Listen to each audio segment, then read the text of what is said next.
Bom dia, bem-vindas e bem-vindos ao segundo dia de mais um seminário internacional Arcai, o 18º, né, já na ocasião.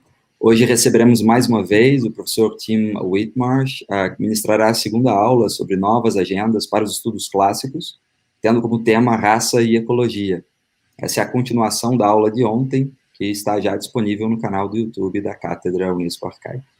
Tim Whitmarsh, dando sequência, repetindo até a apresentação que o professor Gabriele Cornelli fez ontem, para aqueles que não estavam aqui, é o Leventis Professor de Cultura Grega na Universidade de Cambridge.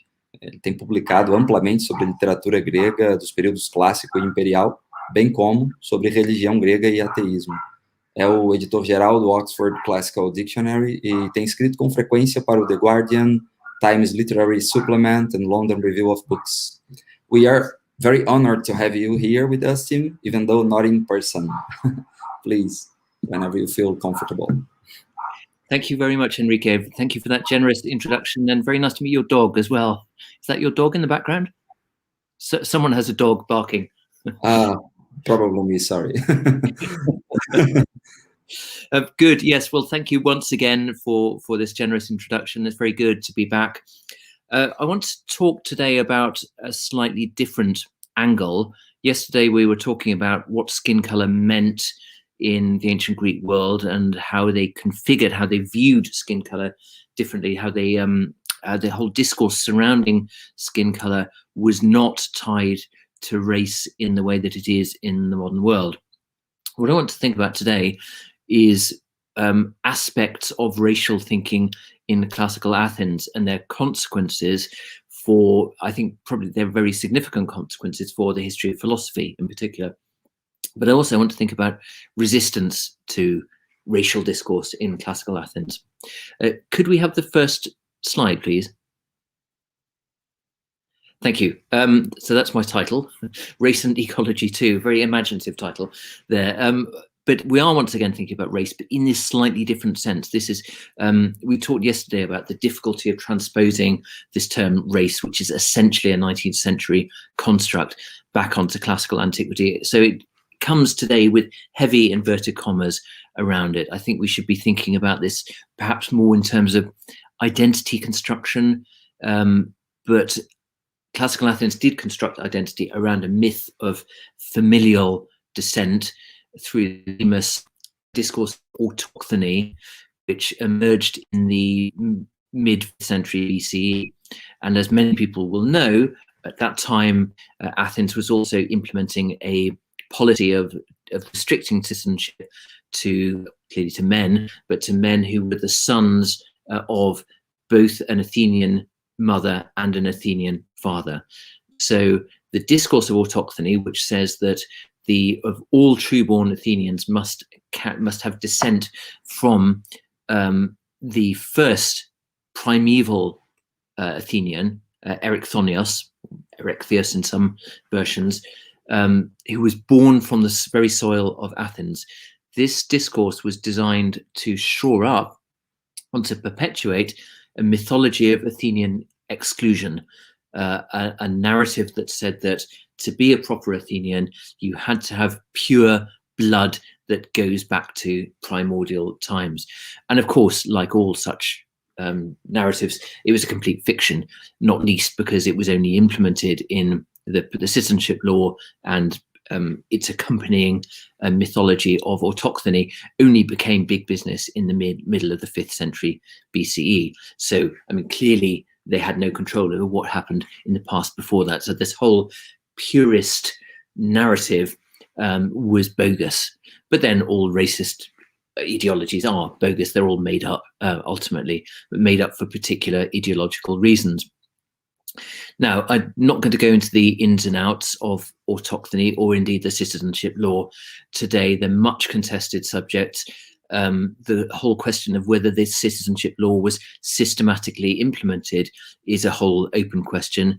There are also questions about why it came into being in the first place. And one dominant theory is that it was designed to disenfranchise the aristocratic elite who were fond of marrying outside of Athens and creating dynastic connections with members of neighboring cities. That's not so much my focus today. I'm not going to get into these, as I say, wider historical questions, but I do want to emphasize this idea of the disenfranchisement of certain individuals as a result of the citizenship law, because one of the individuals I'm going to be talking about today was such a person who, in a previous generation, might have had Athenian citizenship, but because of the citizenship law, was excluded from it. As I say, this isn't quite race as we understand it today, but you can see it has race-like aspects to it. It is a myth of identity, a myth of collective identity, built on a story of purism, built around a kinship narrative, a narrative of shared familial origins. So that's the race component of it. Now, yesterday we didn't really talk very much about ecology. That's more what Emily will talk about on Thursday. But today's talk does have a bit of ecology in it, in the sense that I'm moving into the city of Athens and thinking about the city of Athens as both a built and a natural environment. One of my arguments is going to be that to understand the dynamics of Athenian philosophy well, we need to understand its situatedness, the fact that philosophy took place in real places within the city of Athens. And to get a grip on the underlying significance of these philosophical schools, we really do need to think about the ecology, the environment of the city of Athens. So if we could have the next slide, please. Thank you. So this is from an old book by Travlos, The Topography of Athens, and it's not super clear on this. Looks like a sort of biological organism or something like that. But the ring in the center that you can see, the sort of almost circular ring, is the city walls of Athens, and the thing that looks like the nucleus of a cell in the middle of that is the Acropolis. The city of Athens was actually quite small, and people would have operated in a pretty sort of face-to-face way, and they would have understood, as you tend to do in small cities. I'm from one myself, a small town myself. You know every square inch of it. Every part of the city has associations. It comes packaged with particular emotional or historical feels, if you like. They feel, different parts of the city feel different. The three schools that I'm going to be talking about today, I'm going to be talking about two in particular. They're marked on this map in Greek, unfortunately. So if you don't read Greek, I'm going to have to describe where they are. But in the bottom right, sort of bottom, at the bottom of the screen, you can just see a Greek word indented from the right-hand margin that says Kounosarges, and that's going to be one of the important places that I'm going to be talking about today. Kainosarges is the English pronunciation. Northeast of that, primarily north, but a little bit east of that, and just to the east of the ring which constitutes the city walls of Athens, is the Lyceum, the Lukeion, which where Aristotle. And in the top left, you can't see it very clearly on this map, but there's actually a road going northwest out of Athens called the Dromos, and that leads you to the Academia, the academy, which is where Plato taught. So these are the three primary three philosophical schools of Athens. The Kainosarges is particularly associated with Antisthenes, who is a figure we'll come back to time and again, who is a competitor with Plato. Both Plato and Antisthenes are roughly the same generation. Antisthenes is apparently a little bit older, and they're both competing for the right to inherit Socrates' mantle as the top philosopher of Athens. The Lyceum, due east of the city, is where Aristotle comes along a little bit later to set up his school. And as I say, I'm not going to be talking so much about Aristotle. I've given this talk before, and people have asked me, why do you think Aristotle? So I've got an explanation for why Antisthenes is where he was, and I've got an explanation for why Plato is where he was.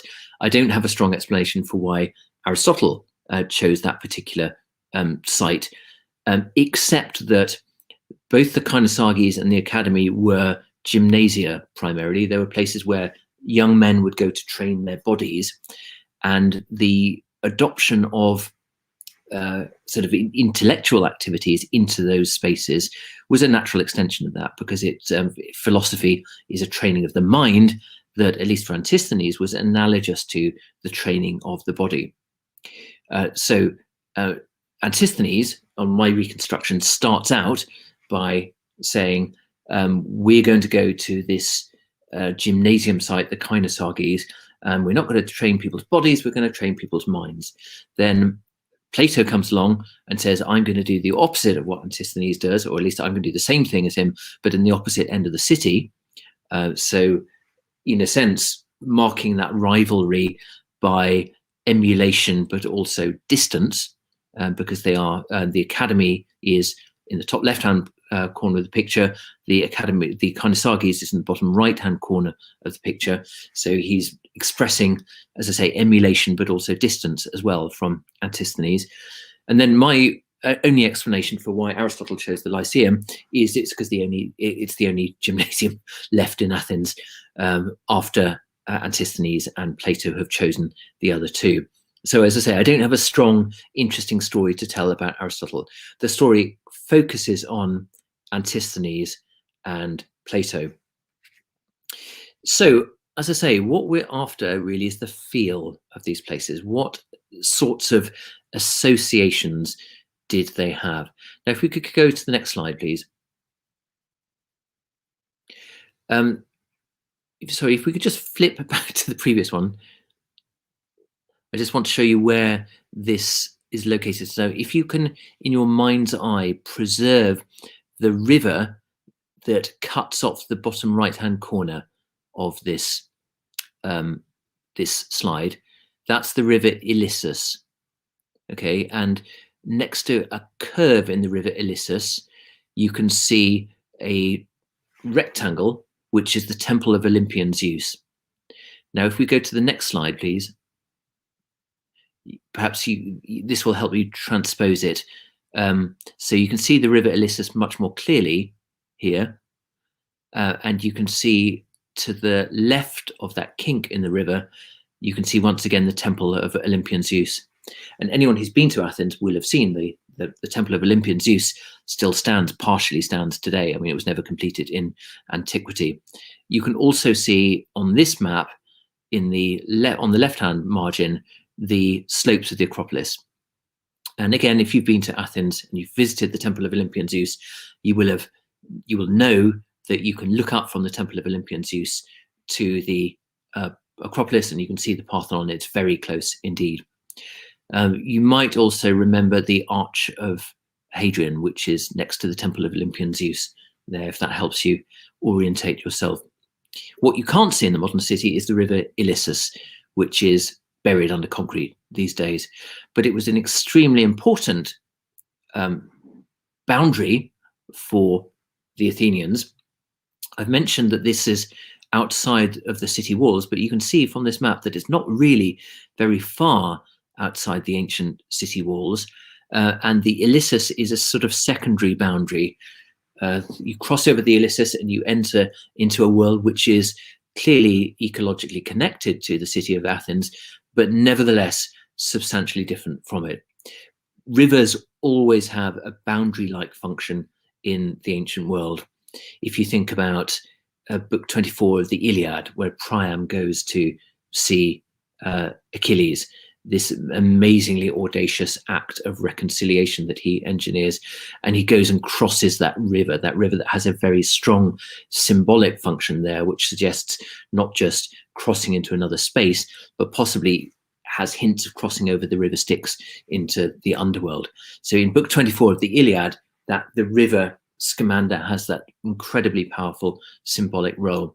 And as I say, this is something that we see throughout Greek culture. If you think of Herodotus book 1, for example, Cyrus crossing the river to attack Queen Tomyris and coming to his doom, a fore-echo of Xerxes crossing the Hellespont, not a river, but another similar narrow channel, dominated by water towards the end of Herodotus' histories, that marks, again, a similar transgression of space, Xerxes moving his army across the Hellespont into Europe. So rivers really do matter in the ancient imaginary. And what I want to argue in this, in the analysis of Antisthenes in particular, is that what we've got in Kainosage is a sort of alternative Athens. I'll come on to talk a little bit later about the reasons for locating, for imagining that the Kainosages might have been a particularly important place for Antisthenes to teach. But the thing that I want to emphasize now is that its role in Athenian culture was as the gymnasium that was open to the so-called bastards. That's the word that was used, that was applied to them, the people who were delegitimized by Pericles' citizenship law. So if you remember at the beginning of the talk, I mentioned that in 451, 450, there was this law introduced which said that to be an Athenian, a proper Athenian, a true-born Athenian, all of that nonsense, you had to have descent from the original Athenian Erycthonios through two Athenian parents. Now, if you didn't have two Athenian parents, just had one. I mean, clearly, if you had neither Athenian parent, then you weren't in the game at all, and you might be a resident alien, but you couldn't be an Athenian. But there were people clearly who had one Athenian parent and one non-Athenian parent, and these people were known as bastards, a very sort of abusive language. And they were told that they could exercise in Kainosages, and that's quite interesting in several ways. One of them is that it reminds us that what we're talking about here are really pretty wealthy people, because you don't go and exercise in a gymnasium if you're spending every day toiling in the fields, or if you're selling fish in the fish market or whatever. Exercise is by and large an elite activity, although it's also used for military training as well. So the fact that the Athenians thought they had to provide a gym for the bastards, those disenfranchised by the citizenship law, tells you something about the status of these people. They are, as I say, relatively high status individuals, relatively wealthy individuals, and in a sense, relatively powerful individuals. Even if they don't have voting rights, they have a certain sort of, they can pull strings in the city. So the Kainosages was associated with the bastards, and it was also presided over by the god Heracles.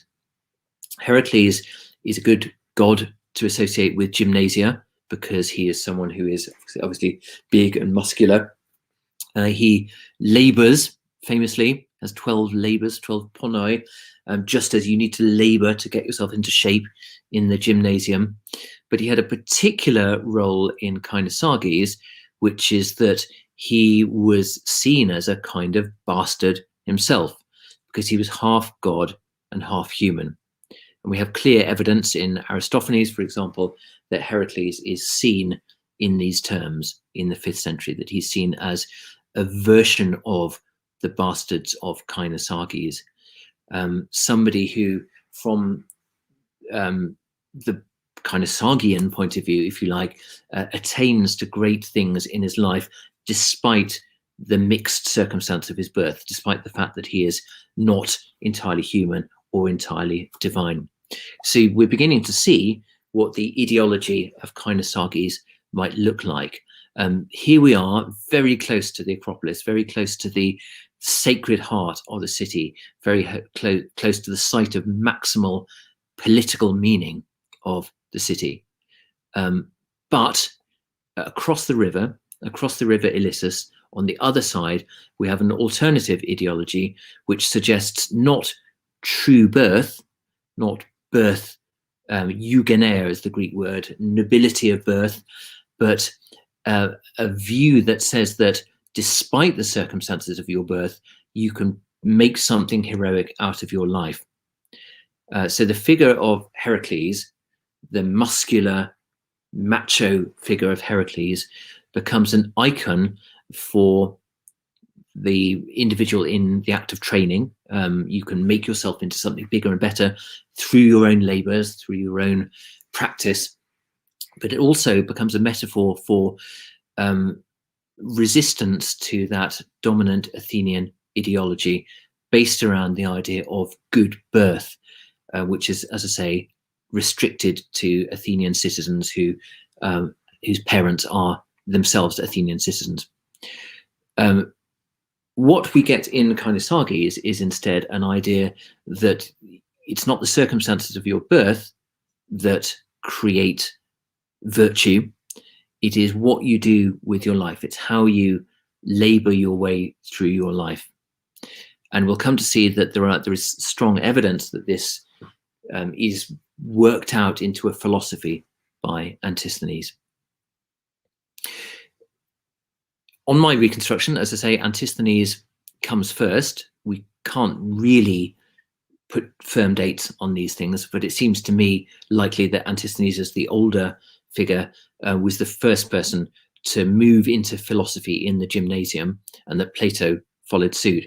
I also think that with Antisthenes, it's a more natural link, because Antisthenes is all about analogies between the body and the mind in terms of training and in terms of training virtue.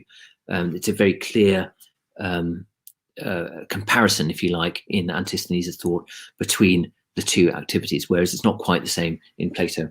So as I say, on my reconstruction, Antisthenes comes first, and then after that we get Plato. Could we have the next slide, please? Now, Plato, as we know, located his school in the top left-hand corner of our map in the northwest, quite a long way out, actually, in the academy. I say quite a long way out. It's maybe 1.5 to 2 kilometers walk. It's not that far, but it's certainly further than the Kainosagis.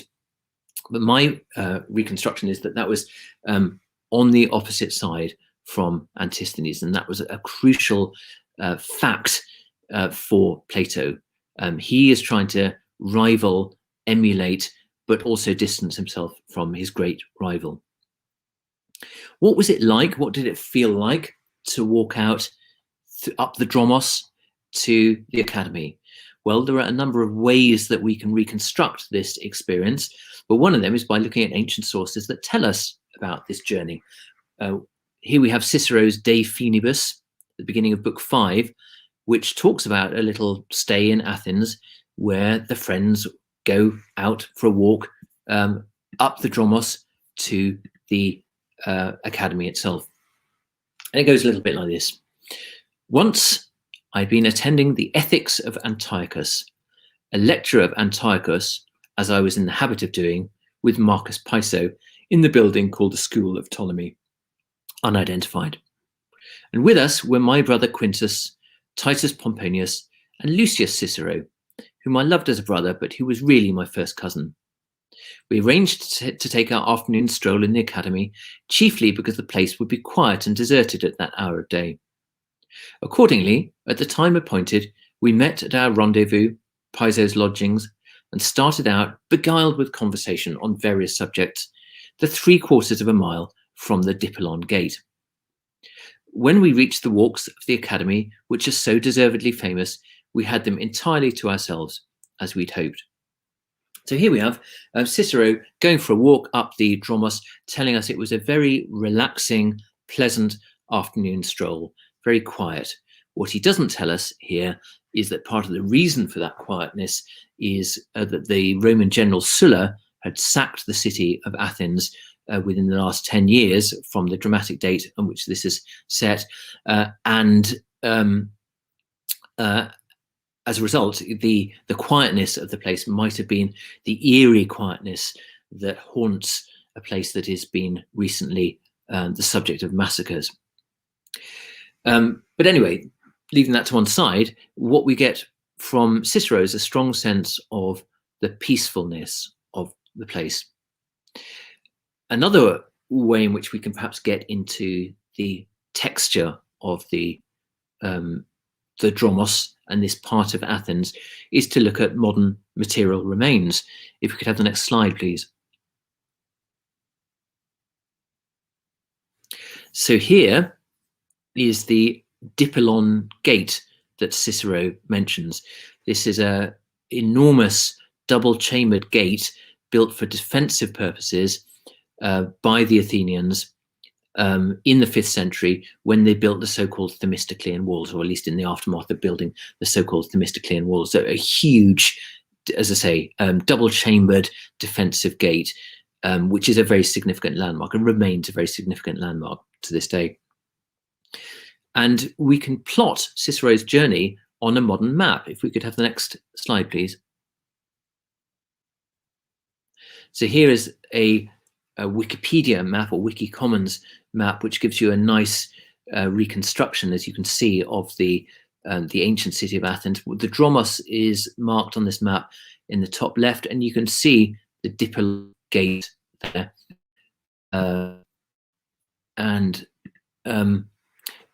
The Dipylon Gate marks the point of transition to the outside of the city through the Kerameikos. You can see that in grey just south of the Dipylon Gate there. The Kerameikos, or Potter's Quarter, was crucially, that was the point where the Athenians believed that the first Athenian had been born from the soil, Erycthonios, and it was also a burial site. And I'm going to come back to that sort of sense that this is a world haunted by figures of the dead. But so the Dipylon Gate has a number of significant functions.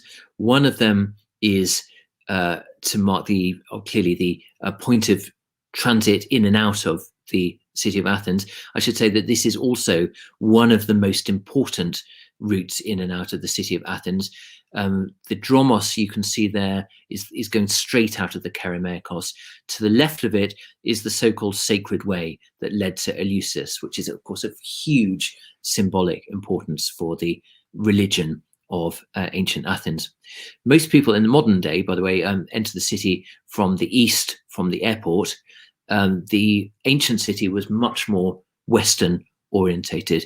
There were two axes, one to the northwest, the one that we're talking about now, via the Dipylon Gate, and then to the southwest, you can see the Piraean Gate there on the map, and the beginnings of the famous long walls that lead all the way down to the Piraeus.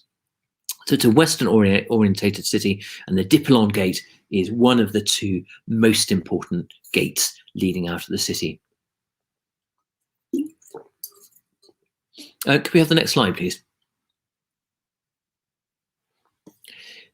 What we've got now is a view of the modern archaeological site at the Kerameikos when you walk through the Dipylon Gate. This pavement is modern, obviously, but the bricks that you can see in front of you there are ancient. And we've got lots of evidence, material evidence, for this being a site of great religious importance, but in particular for lots of tombs and memorials for high status individuals going out of the city of Athens. So it's a place that is highly significant in religious and in terms of the burial of the dead. If we continue our journey, we can still, I think, glimpse some of the feel of the ancient Dromos in the built environment of the modern city. Next slide, please. This is Plateon Street, nothing to do with Plato. This is the route of the city, which is the street, which is in the modern city, named after the Battle of Plataea, which is a modern name, of course. It's now, as you can see, it's retained some of that quietness, that peacefulness that Cicero saw in it. I should say, by the way, that the Sacred Way doesn't retain any of that quietness. It's a very busy road, which is sort of has lorries thundering up and down it. But the Dromos, the ancient Dromos, remains, as I say, peaceful, calm, and it's a very pleasant little suburban neighborhood. Could we push on a little bit, please? Next slide. Okay, you perhaps can't see this very well, but I'm just giving you this this is a Google map to help you identify where we're going. Plateon Street is going from the bottom right-hand corner sort of northwest, and it goes under the yellow road, the Leophoros Athenon, and we'll come back to that in a second. And it takes us up towards the modern Academy Park, which is now a very attractive sort of green spot. Could we have the next slide, please? On the way, you can pick up traces of the ancient world. The ancient road. You can see here, found that the stuff in the foreground is modern, but the one or two cobbles that you can see there, that is actually the ancient dromos that both Cicero and before him Plato would have walked up. And if we could have the next slide, please. And there we get to the Academy itself. And one of the things that is really striking about it in the dusty modern city is its green lushness. This is a well-watered place. And if you remember going back to the Ilissus and Kainosarges is itself by a river that was associated with great pleasantness in antiquity. You may remember Plato's Phaedrus describes a walk along the river Ilissus.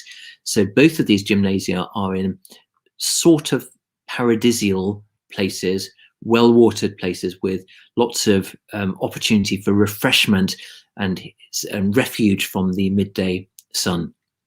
Of course, you need water if you're going to be exercising, both for washing and for drinking. So that's the reason for the location of the gymnasia in these places. But I think there's something about this idea of emerging into a lush space full of greenery that would have appealed to Plato for reasons that I'm going to come onto now. But before we get there, I just want to show you one last slide of the modern Academy, which is, these are stones which are, according to the Greek Tourist Board, these are the actual stones that constituted the building or the basement, the foundations of Plato's Academy itself. Now, of course, we don't know that, or at least I don't know that. Somebody in the audience may want to correct me on this, but as far as I know, this is complete guesswork. We don't even really know whether Plato's Academy was a formal set of buildings, at least by the time that Plato taught in them himself. Presumably they became that over time. But it's plausible enough, and it's a nice romantic fantasy, I think, to think of these stones as potentially part of the ancient building. Now, this all sounds, you might be thinking, this all sounds well and good. It's a nice little expedition if you're visiting the city of Athens. It allows you to indulge in that sort of romantic fantasy of walking in the footsteps of Cicero, Plato, even Socrates himself, up the Dromos, exactly the same route, and re-engaging some of that experience of walking through the city until you reach this lush green space. But I think there's something more that we can say about this. I think there is, I mentioned that emerging into the Academy has a sort of sensory feel. It feels as if you're going into a paradisial place. And to fill in the gaps here, we need to think back about what the Dromos itself would have felt like, that road going from the city of Athens up towards the Academy. And to do that, we need to get some more textual help. And this time we'll go to Pausanias in the 2nd century AD or CE. Pausanias, as you probably know, was a traveler who went around the Greek mainland describing what he saw, and doing so in a very informed but also sophisticated way. And here is his description of the route, the Dromos, the route up towards the Academy. I haven't given you the whole of it because it's rather long, but I've just given you a flavour of it. So outside the city too, we're told, in the parishes and on the roads, the Athenians have sanctuaries of the gods and graves of heroes and men. The nearest of the sanctuaries, this is the Academy, once the property of a private individual, akademios, but in my time, a gymnasium, Pausanias says. Then he describes a series of other sanctuaries and says, such are the sanctuaries here, and of all the graves, the first is that of Thrasybulus, son of Lycus, in all respects the greatest of all famous Athenians, whether they lived before him or after him. His is the first grave, And after it come those of Pericles, of Chabrias and Phormio, great politicians and generals of the 5th century. There is also a monument for all the Athenians whose fate it has been to fall in battle, whether at sea or on land, except such as them as fought at Marathon. These, for their valour, have their graves on the field of battle, but the others lie along the road to the academy, and on their graves stand slabs bearing the name and parish of each. So this is a world of the dead. When you walk up this road towards Plato's Academy, most of your companions are 6 foot under the ground, and that we have monuments everywhere telling us precisely about this. I think this is really significant. I think that Plato chose the location of the Academy not just to counteract Antisthenes and the Kainosarges, but also because this plays to a really strong, important dimension of Plato's philosophy, which is the idea of the survival of the soul into the afterlife. That's a Platonic development, it seems. We don't have strong evidence for Socrates thinking that, but it's relatively early in Plato's career.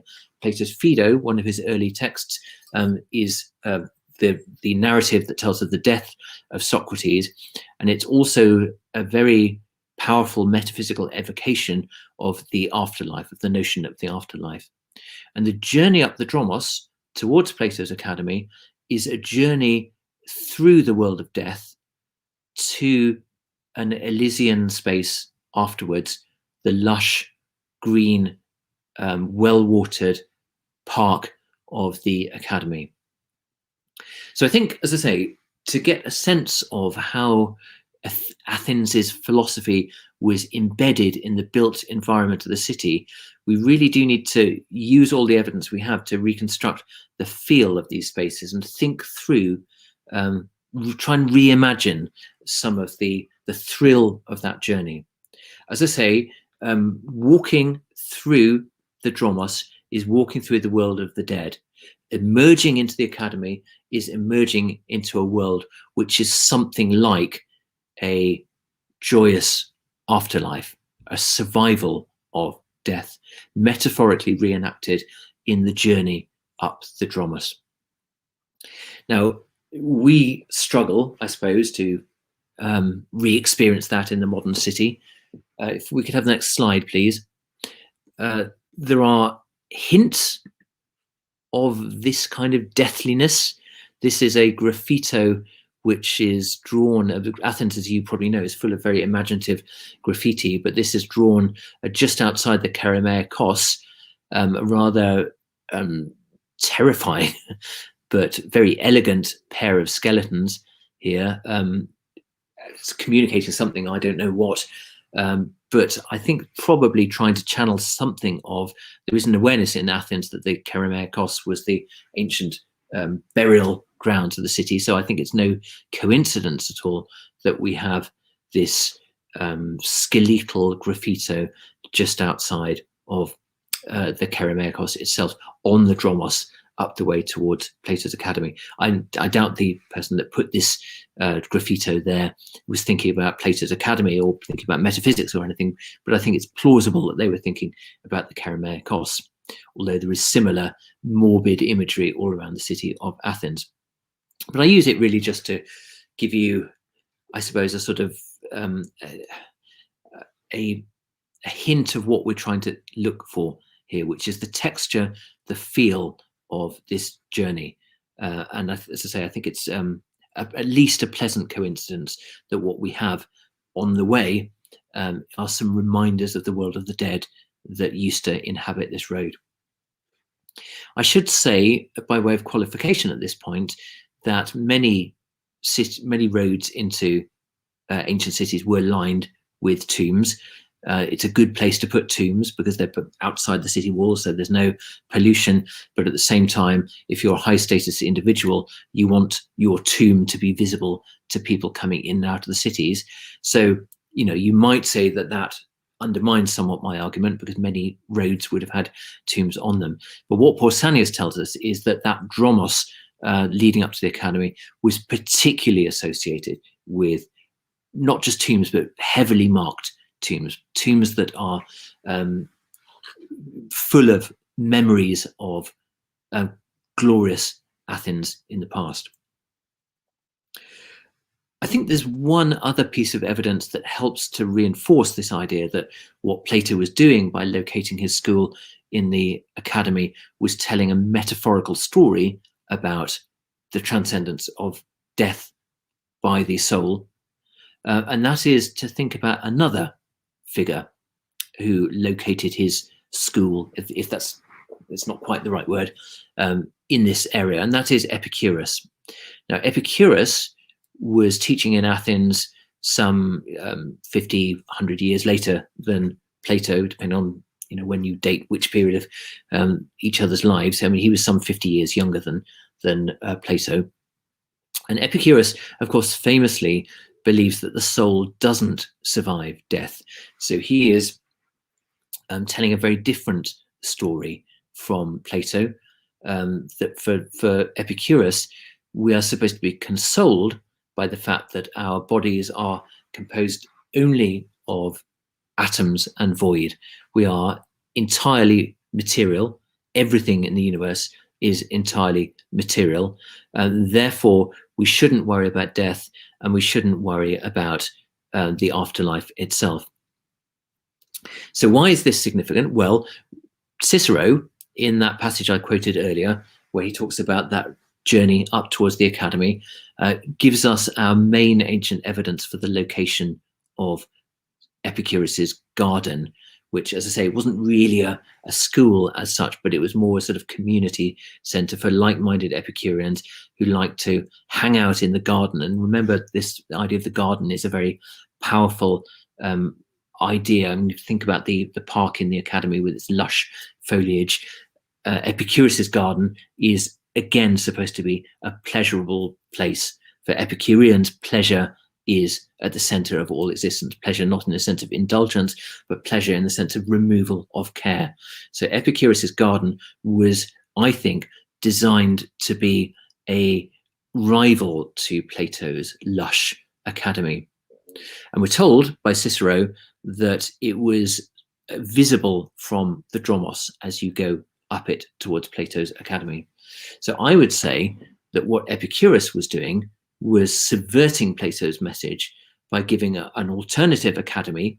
The garden is an alternative academy, but one that is not coming out the other end of the Dromos. It's not beyond the world of the dead, but it's immersed in the world of the dead. Because for Epicurus, as I say, there is no transcendence of death. There's no afterlife. There's no survival of the soul in the future. So the position of Epicurus's school, I'm arguing, is evidence that at least Epicurus, and probably Plato as well, were thinking about the idea of death and the afterlife as part of the symbolic journey out of the city of Athens.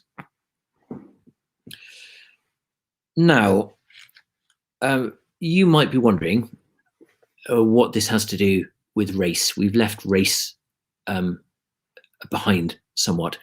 Plato's academy isn't telling us very much about race. We had a bit of a snippet of discussion about race when we were talking about Antisthenes earlier, but Plato is more about the metaphysics of life after death, the survival of the soul into the afterlife. And that is, I think, true. But let's go back to Antisthenes. Could we have the next slide, please? Sorry, actually, let's move on to the next slide. That's just another Google map. Yeah, I don't know quite where we've got to now on the slides. Let me just check on mine. Where are we? Yes, if we could go forward just one slide. I'll just, this is the best candidate for the location of the school of the Garden of Epicurus, under that big flyover that I mentioned earlier, the Leophoros Athenon. It doesn't look very tranquil. Epicurus' school was supposed to be a site of great tranquility and peace and calm and so forth. We do have a few scrubby trees here, which, if you follow my lead of trying to see traces of the ancient city in the modern city, you can imagine these. If you sort of close your eyes and squint at them, you can imagine these as possibly relics of Epicurus's garden. But let's push on. Next slide, please.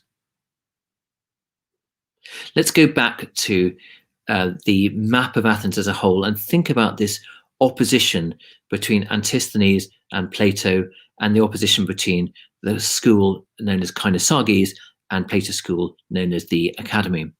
And I want to go back to the philosophy of Antisthenes and see him as a kind of anti-Plato figure.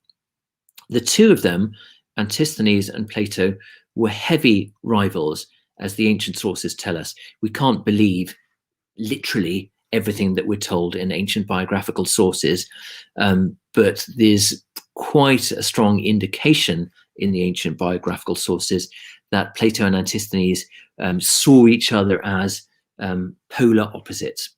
And as I've said before, I think this is quite nicely played out in the environment of the ancient city, that sort of opposition between the northwestern school and the southeastern school. Could we have the next slide, please? So here is a bit from Diogenes Laertius, who is a biographer of a number of different philosophers, writing in the early 3rd century AD, so quite a long time later. And that's the reason why I'm being rather cautious about ascribing any fact, any historicity to this tale. But it goes as follows. Antisthenes used to taunt Plato with being conceited. At all events, when in a procession he spied a spirited charger, that's a horse, he said, turning to Plato, "It seems to me that you would have made such a proud, showy steed," another word for horse. This was because Plato was constantly praising horse flesh.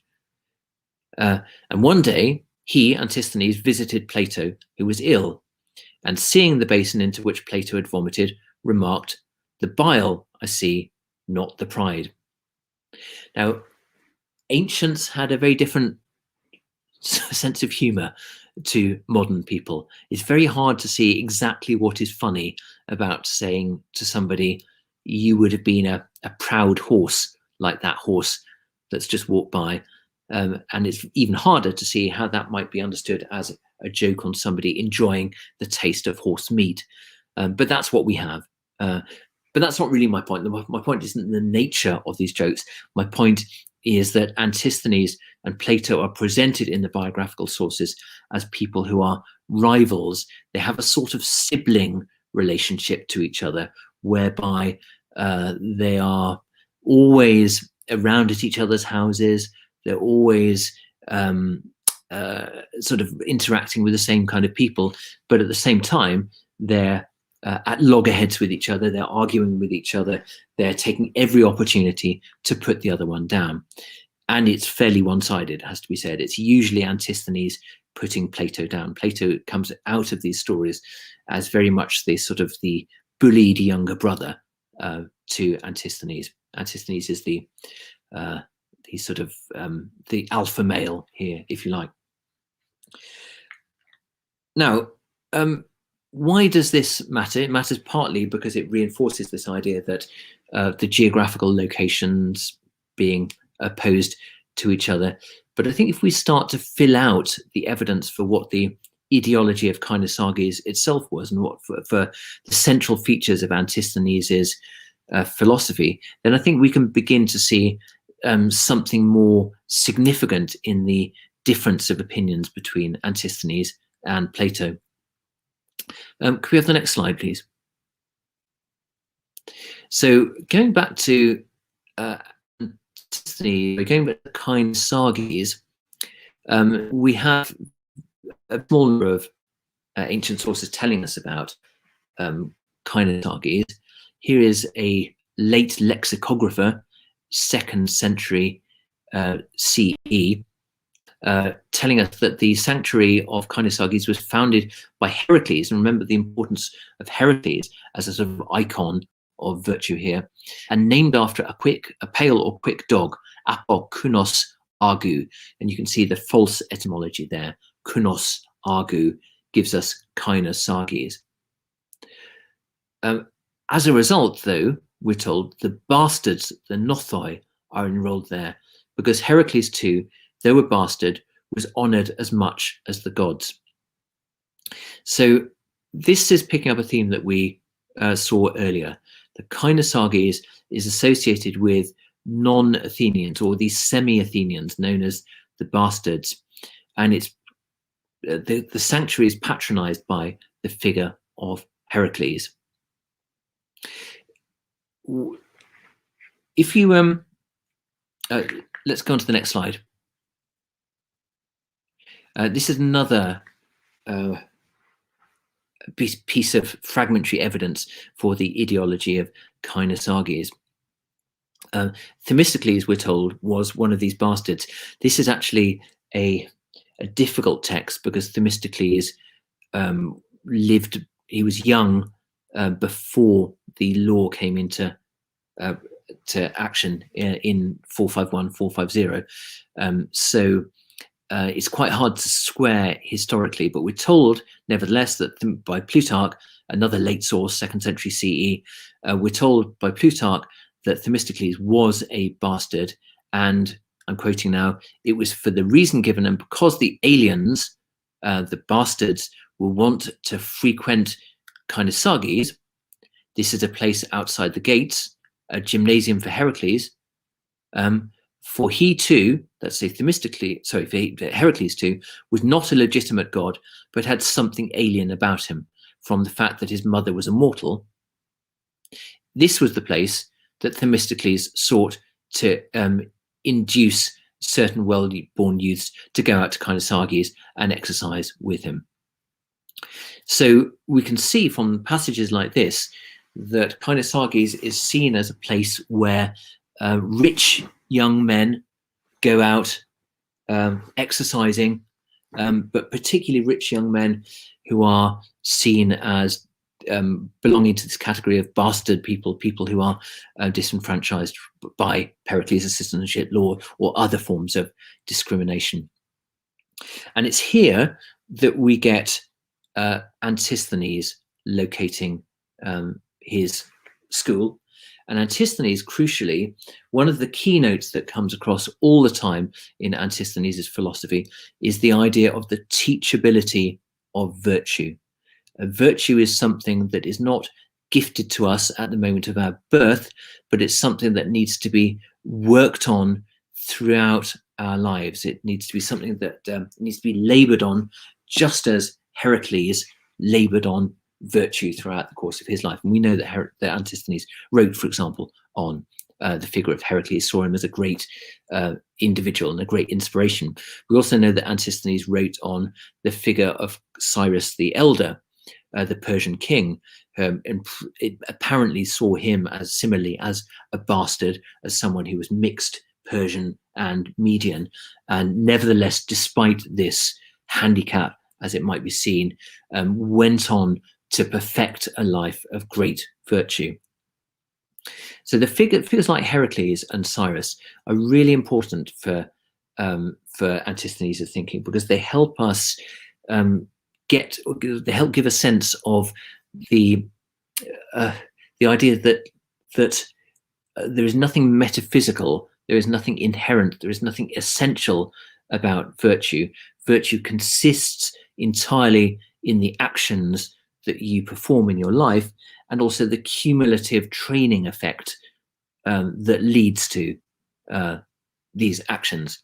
That's to say, the more good actions you perform, the better and stronger you become as a mental, philosophical athlete, and the more Heracles-like you become in your performance of these acts.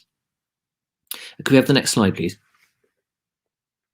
So back to Kainosagis, back to the southeastern part of the city.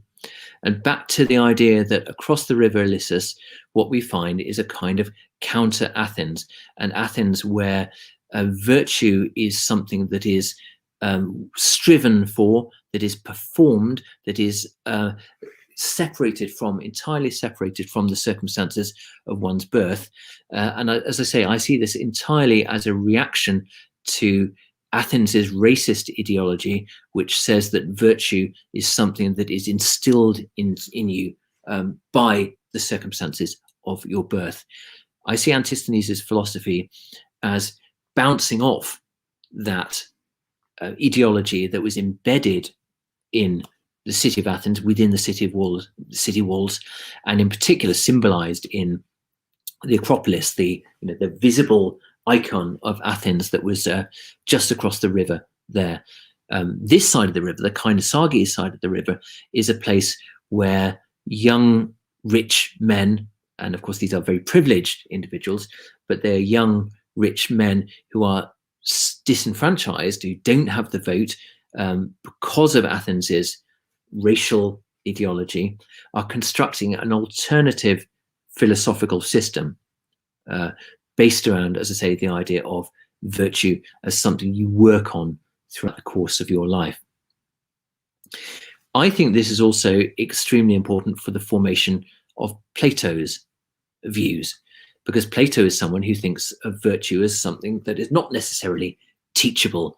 And he certainly thinks that knowledge is something which is inherent in us, as something which needs to be remembered rather than simply transmitted. Plato is ultimately an essentialist. He is someone who thinks that qualities that we have inhere in us as a result, not only of the circumstances of our birth, but also going back before that, the circumstances of our soul, because the soul is something which is eternal. And it exists prior to and after our mortal lives. So if you follow my reconstruction, what I'm essentially saying is that the city of Athens embedded in the mid-5th century a racist ideology that insisted that Athenians had to be pure-born Athenian who came out of the very soil of Athens. Antisthenes then founds his school, his philosophical school at Kainosargi, as a deliberate resistance to this birth-based ideology. And actually there are fragments of Antisthenes where he takes this term eugeneia, good birth, and turns it around and says that eugeneia doesn't mean, it's nothing to do with how you were born. It refers to a kind of nobility of action. So he's an anti-essentialist, Antisthenes. He's somebody who wants to see virtue as something that can be acquired by anyone through training. It's something which is not linked at all to the identity of the individual, but it's something which is indexed only in terms of how well you respond to the labors of life as you go through it in your Heraclean way. Then if you follow my reconstruction, what happens next is Plato mimics Antisthenes by founding a philosophical school, again in a gymnasium, but at the other end of Athens. And he embeds a completely different ideology into that, which is an essentialist ideology, which is all about the soul and the soul's permanence and the, if you like, the sort of the epiphenomenality of the material world. The world that we're in doesn't matter. It's not, it's an illusory world. What really matters is the soul within. But as I say, I see him as bouncing off Antisthenes, who is bouncing off the ideology of Athens. So it's really a story about how race and ecology can be seen to be woven in at a very fundamental level into the emergence of philosophy in Athens. And if we start thinking about Greek philosophy not simply as a set of ideas, a set of notions that are embedded in text, but instead as things that are materially embodied in the city of Athens itself, things that are part of the lived environment of real people in the city, and things that respond to the political changes and political pressures that emerge in the 5th century BCE, then we can get a sort of richer and more historically nuanced account of the history of philosophy. Thank you very much.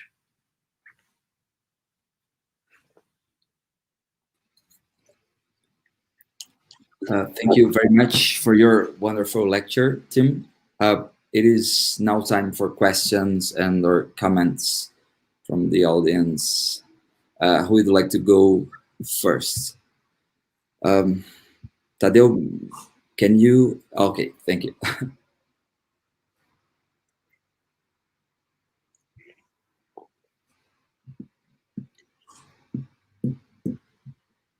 Right, so I was unaware that the nickname dog from the Cynic School of Philosophy of Antisthenes had bastard, not of noble birth connotation. Yeah, so Antisthenes' relationship with cynicism is not altogether clear. The Cynic school was found, I mean, cynicism as we understand it was a rather later phenomenon than Antisthenes, but in antiquity already Antisthenes was associated with cynicism.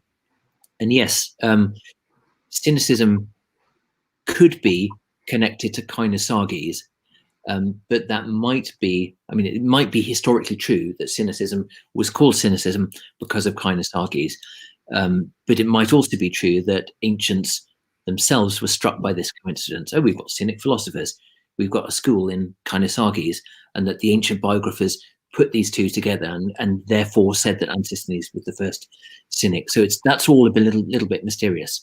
But it seems to me pretty clear that Antisthenes was, at the very least, influential on the earliest Cynic thinkers like Diogenes. Okay. The next one comes from Gabriele Corneli. Okay, Plato's Republic, especially Book 5, could be understood as an across-the-river political description of how gender, class, and generation are not determinate in order to be fully citizen. Well, I would love Gabriele himself about that. I'm not enough of a philosopher, really. As you can tell, I mean, my pugnacious approach to ancient philosophy really is a way of trying to take philosophy and put it into the world of history.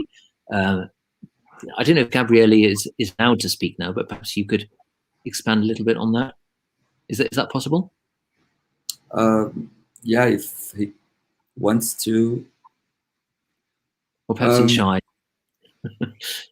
Yeah, I'm not sure.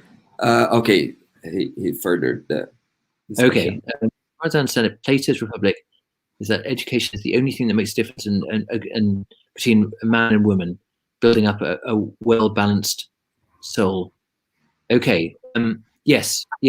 So education clearly is a different kind of thing from, so education can be pivotally important in Plato. I'm aware that I was my caricature of Plato was rather reductive, and that Plato writes an awful lot of text. He's a very sophisticated thinker, and he cannot be simply encapsulated in the way that I was doing it. What I was trying to do was, I suppose, capture the broad outlines of some of the aspects of Plato's thinking. But yes, I would fully accept that the role of education in Plato's Republic could very plausibly be seen as a sort of leveling process, something that creates moral equality.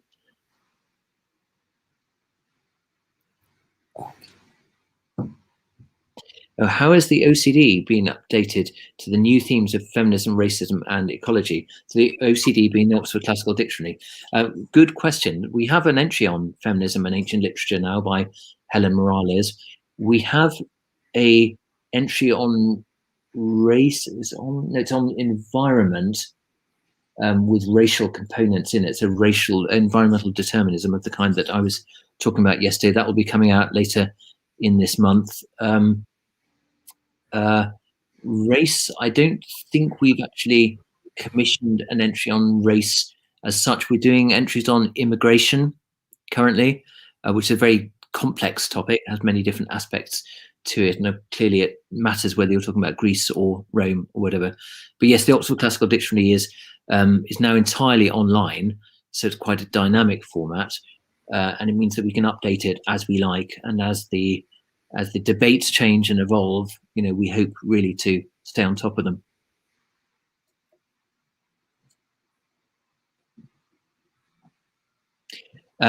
So isn't Plato someone who thinks of virtue as a result of a synthesis of physis and paideia? Take the education program of the Republic, for instance. I think this is a version of the question that Gabriele was answering, or was asking.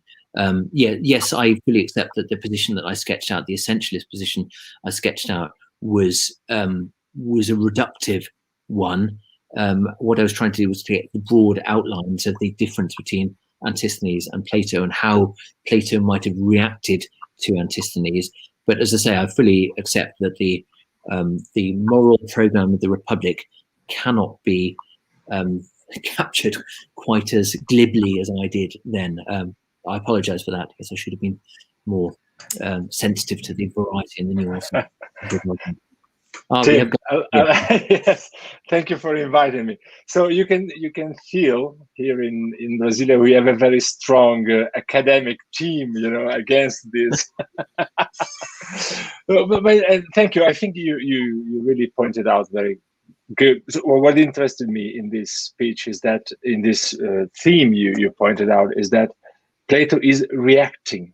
So I think it's very good. Plato, as a Greek, a very, very Greek Athenian from an old family, is in a kind of engaging in this dialogue with the new idea of race and what is virtue, and is moving very slightly in this direction, I would say. So this is what I take from your suggestion, is that Plato is really engaging in this and is moving through a less essentialist, a less, I hope, racist also way of thinking, and thinking about education as the only thing that could, at the end, distinguish between good men and women, and less good men and women. So thank you for this, Tim. Thank you very much. How does that square with the idea of anamnesis in Meno and so forth, where, clearly that's not virtue, that's knowledge. But Plato does think, doesn't he, that there are certain aspects of selfhood that are, there. Yeah. Yes, definitely. Yeah. I think that what is in my mind, is Plato is really, it's a debatable thing that is changing his mind. Yes. Along the 30 years of, engaging with this kind of political identitarian issues. And in a way, he leaves alone the anamnesis thing, for example, and especially when he thinks about politics, thinking about a more educational process. And so we have an equality of gender. He's thinking about class, which is something that you wouldn't expect from a normal Athenian thinker by the 4th century. So, well, we are Plato's fans here, so you have to excuse us because of that. No, I fully accept that the Plato came out rather badly of the story that I was trying to focus on Antisthenes and the pivotal role of Antisthenes, and that's amazing. Antisthenes is amazing. Antisthenes is really amazing. Yeah, he's probably changing the agenda at this point. Yeah. Thank you. Thanks. Okay, let's now move on to Henrique Guimarães' question. Yes, the Phaedrus. A really interesting question. There are lots of little walks that Socrates takes in Platonic dialogues. In the Lysis, isn't it, where he walks around the northern parts of the city walls. Yes, I've looked at the Phaedrus. I've tried to find traces of Antisthenes and Kainosarges there. There aren't any, as far as I can see.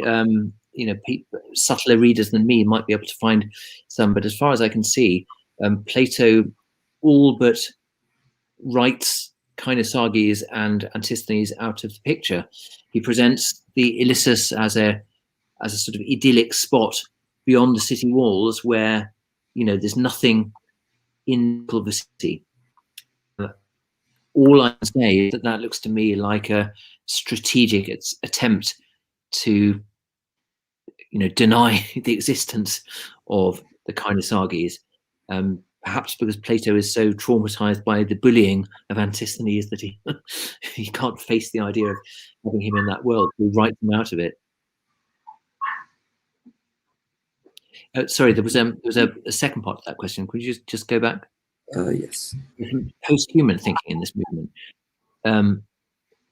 So is the question here about post-humanism in relation to the Phaedrus or in relation to my paper?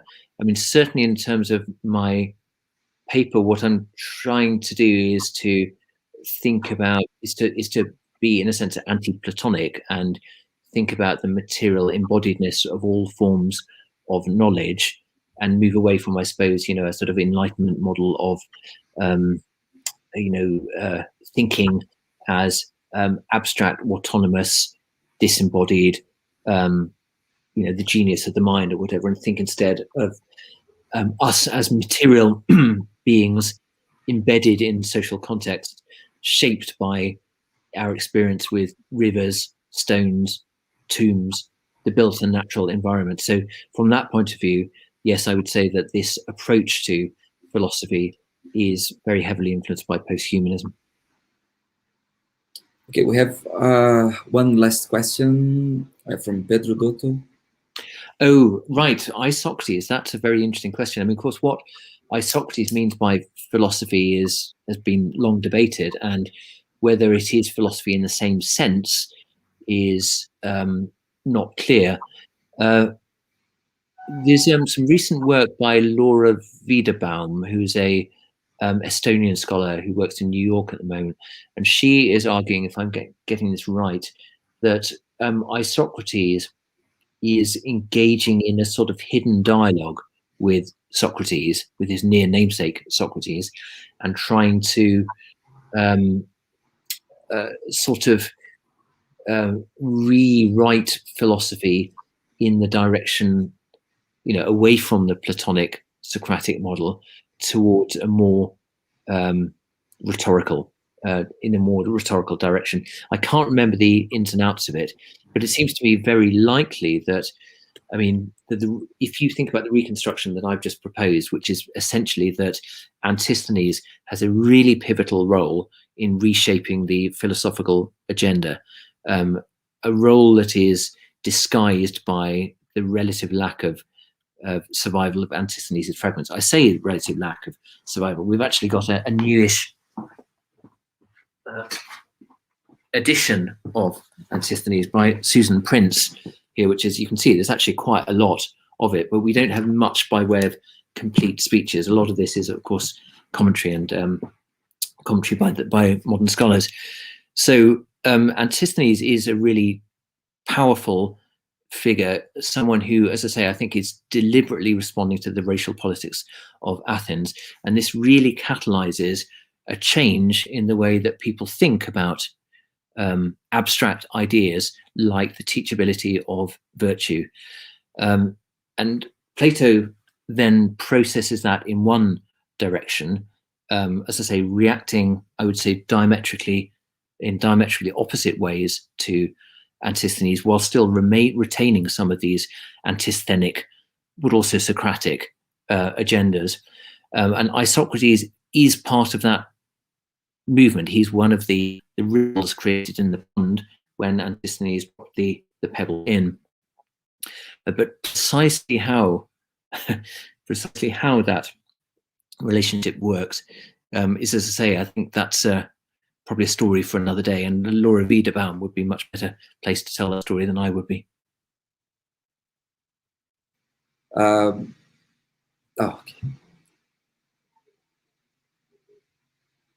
Okay. So Plato thinks nature also establishes the limit education cannot totally supersede. Yeah, interesting. Yeah, I mean, it's you clearly. I mean, I'm not an ancient philosopher, and there are many ancient philosophers here who know much more about Plato's thought than I do. What I would say intuitively, and what seems to be emerging from this discussion, is that Plato is never he's reacting to these sort of Antisthenic ideas about the teachability of virtue. Antisthenes thinks that virtue is teachable. That's his most important message. Virtue is not essential. It's not sort of lodged in the person. It is something that we create in the performance of virtuous acts. Plato, it seems to me, is very taken by that idea, but also very resistant to that idea. So at various points in his career, he moves the slider along the scale, and sometimes it'll be more towards virtue, and sometimes it'll be more, sometimes it'll be more towards nature, and sometimes it'll be more towards nurture, if you like, culture. But it's a lifelong experiment for Plato, trying to work out how to respond to Antisthenes. And clearly he's doing more than responding to Antisthenes. There are other factors in this, like sophistic ideas of nature and culture as well. But I would say that, it's a sort of unresolved project for Plato. Okay, Tim, if I may, did the ancient Athenian racist ideology, as you call it, you mentioned in our lecture, if I recall it correctly, exactly this very expression, affect the 19th century debates over slavery and abolition? Interesting. I don't know about that. I know that there's been work done on Nazi reception of Athenian autochthony, and as you would imagine, Nazis were quite keen on this idea of a sort of pure descent from original founding figures. I don't know about the 19th century context.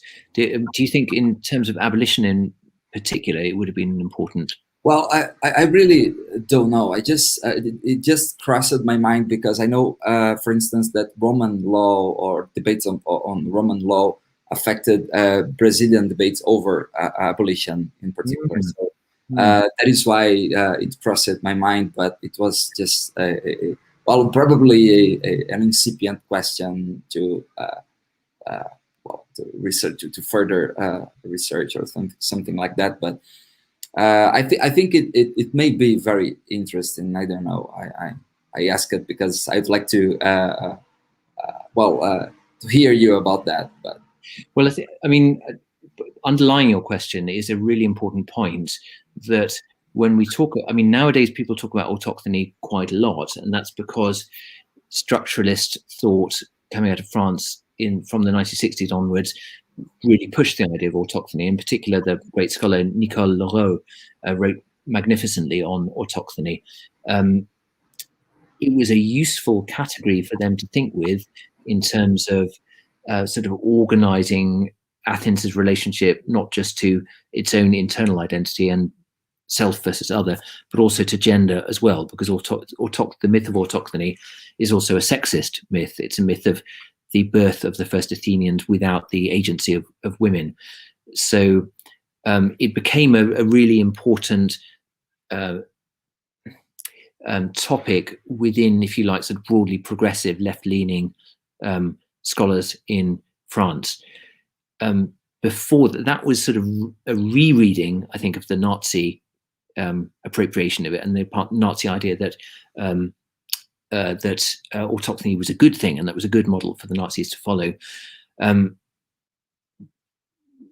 Every time we talk about these ancient terms, these very striking ancient terms, I think we need to be aware of the modern history of these debates, and that as much as Plato is reacting to Antisthenes, we are reacting to previous generations who have taken a certain line on these sort of issues.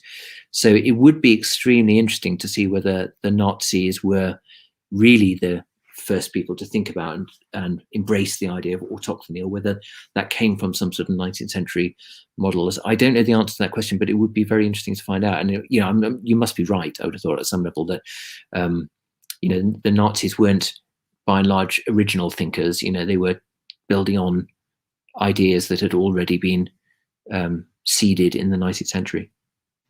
Yeah, thank you. I ask it really because I'm very curious about this relation between Brazilian debate over 19th Brazilian debate over abolition and slavery and abolition and Roman history. So that is why I took the opportunity to ask you that. Thank you very much, Tim. It's fascinating. One last question, I believe, from Gabriele. Oh, yes. Since this is your last paper here, I'd like you to talk about the Post-Classicism Collective and the agenda. I can talk in a sort of open-ended way about this. So Post-Classicisms was a project that was set up between Oxford and Princeton when I was in Oxford in about 2012. And it began as a project between Oxford and Brooke Holmes and Constanza Gutenka, who was at Princeton at the time. And it started out as a way of trying to support graduate students, postgraduate students in more progressive, more interesting, more controversial, more interdisciplinary areas of the classical studies. And it sort of grew out of that, and it grew into two things. One was we always continued doing this, and in fact, actually, the only time I've been to Brazil was as a post-classicist at a conference organized in Belo Horizonte by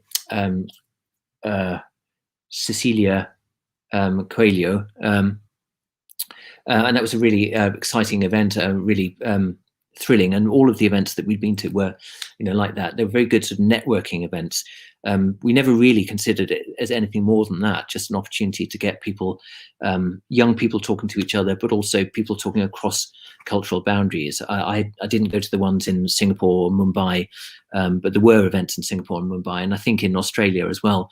So it's really, as I say, an attempt to try and stitch together a global network of progressive classicists. We ran out of money eventually, as you do with these things. So we're not actually doing that anymore, although there are things that are branded under the post-classicism's umbrella. But we also at one point thought that we should write a book about it. So we called ourselves the Post-Classicisms Collective. Post-Classicisms, by the way, is a bit of a joke name. It started out as a response to the fact that with the post-structuralism, post-processual archaeology, everything seemed to have a post before it. So we thought, well, why not call it post-classicism? And it was just a joke that we never really got rid of. So post-classicism doesn't really mean anything, but the idea was the more serious aspect of it was that we were trying to think through a critical agenda for what classics is or what classics might be. So yeah, we wrote this book together collectively. There were 9 of us, and some chapters are written by 3 people, some chapters are written by 2 people, but all of them have been worked over by the collective. So as you can imagine, it's a very inefficient use of time, and I wouldn't recommend writing a book with 8 other people to anyone. I mean, it's very hard work.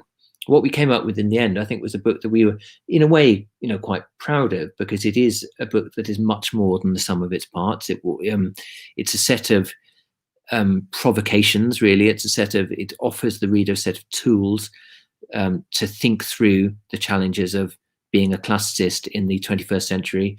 Our topics include things like untimeliness, a concept that we take from Nietzsche, responsibility, which sounds very moralizing, but we do think that it is important to be responsible in the modern world. Value, worldliness, being a citizen of the world. But what we tried to avoid were, if you like, the more obvious, touchstones for modern academics. So we didn't have a chapter on gender. We didn't have a chapter on trans rights. We didn't have a chapter on race.